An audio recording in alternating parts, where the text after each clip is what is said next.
দক্ষিণ হালমাৰাৰ উন্মুক্ত সীমান্ত দি এতিয়াও চলি আছে গৰু মহৰ চোৰাং বেহা আৰু সেই সন্দৰ্ভত শুকচৰ আৰক্ষীয়ে তিনিজনকে মহ চোৰক ইতিমধ্যে গ্ৰেপ্তাৰ কৰি জেল হাজতলৈ প্ৰেৰণ কৰিছে।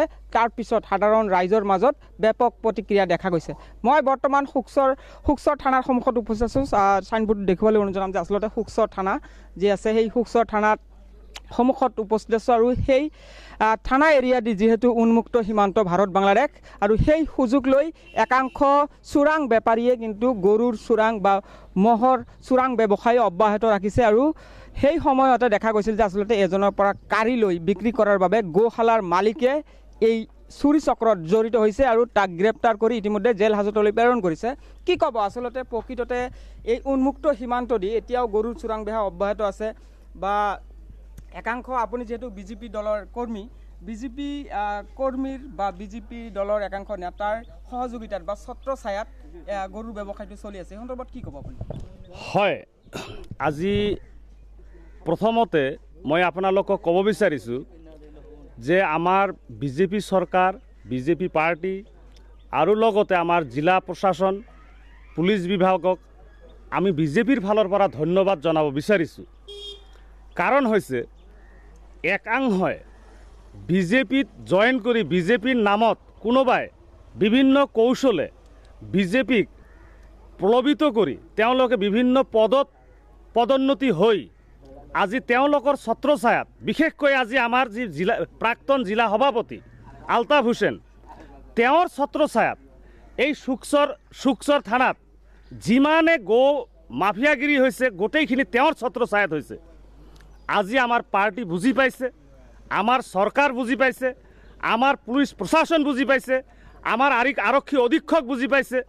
গতিকে তেওঁৰ ছত্ৰছায়াত এই গো মাফিয়াগিৰি কৰা ব্যক্তিসকলক ইতিমধ্যেই এৰেষ্ট কৰিছে, জেল হাজতলৈ ভৰাইছে।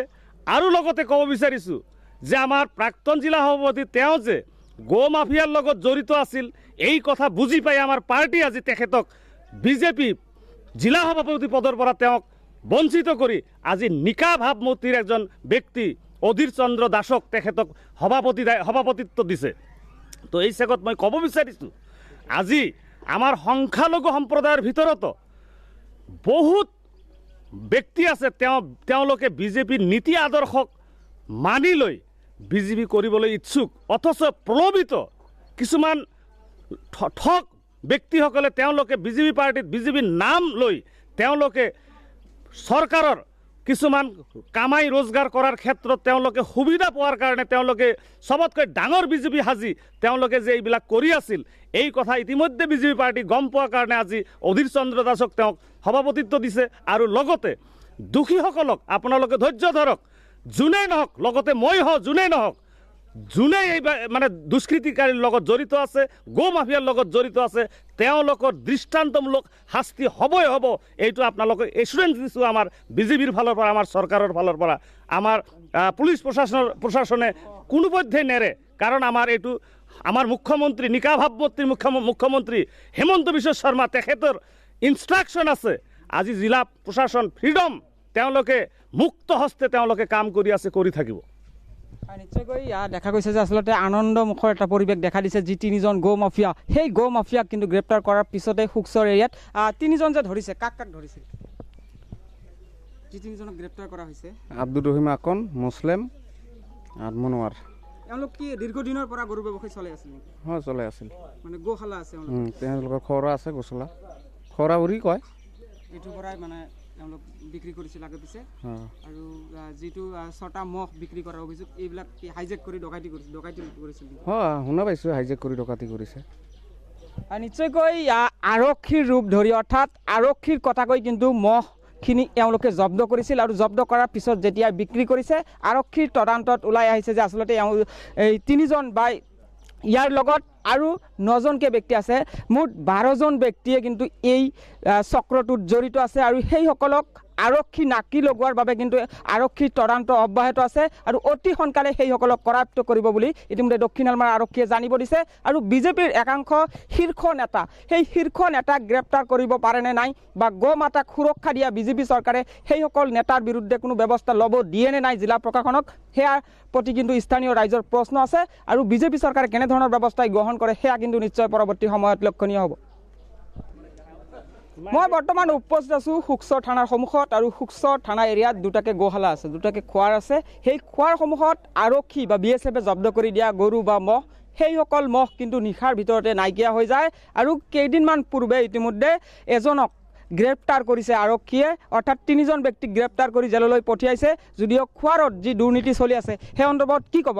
আন এটা খোৱাৰত এতিয়াও তদন্ত অহা নাই, কিন্তু বাকী এটা খোৱাৰৰ মালিকক ইতিমধ্যে জেলত পঠাইছে, সেই সন্দৰ্ভত কি ক'ব? হয়, তেওঁৰ নামটো হৈছে ফিৰাজুল। তেওঁ এই মানে আপোনাৰ খোৱাৰা কৰাৰ আগতে তেওঁ হাজিৰা কামলা কৰি খোৱা মানুহ।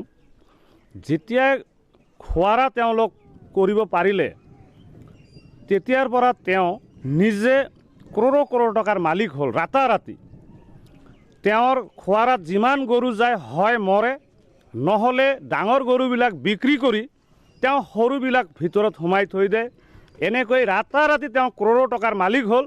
আমি আশা কৰিছোঁ আমাৰ নিৰ্ভীক আমাৰ আৰক্ষী অধীক্ষক তেখেতে ইতিমধ্যে দৃষ্টান্তমূলক এটা সিদ্ধান্ত লৈছে চৰকাৰৰ নিৰ্দেশ অনুপাতে। আমি তেখেতক এপিল কৰিব বিচাৰিছোঁ অতি শীঘ্ৰে তেওঁক এৰেষ্ট কৰি তদন্ত হ'ব লাগে আৰু দৃষ্টান্তমূলক শাস্তিৰ ব্যৱস্থা তেওঁৰ ওপৰত হ'ব লাগে। হয়, নিশ্চয়কৈ শুক্সৰ যি থানা এৰিয়া আছে ক'ব লাগিব, সেই এৰিয়াৰ ভিতৰত দুটাকে খোৱাৰ আছে আৰু এই দুটা খোৱাৰাতে কিন্তু দেখা গৈছে গৰু বা মহৰ ক্ষেত্ৰত বিশেষ ধৰণৰ খেলি মেলি কৰা পৰিলক্ষিত হৈছে। বিজেপি চৰকাৰে গো মাতাক সুৰক্ষা দিয়াৰ কথা বাৰ বাৰ কৈ আছে গৰু আচলতে ৰক্ষা দিয়া হ'ব, কিন্তু সেই সময়ত গৰুৰ চোৰাং বেহা কিন্তু দেখা গৈছে। আৰক্ষী বা BSFে জব্দ কৰি দিয়া গৰুৰ পুনৰ বেহা চলাই ৰাখিছে ভাৰত বাংলাদেশ উন্মুক্ত সীমান্ত দি। আৰু খোৱাৰৰ মালিকৰ বিৰুদ্ধে কেনেধৰণৰ ব্যৱস্থা গ্ৰহণ কৰে বিজেপি চৰকাৰ সেয়া কিন্তু পৰৱৰ্তী সময়ত লক্ষণীয় হ'ব।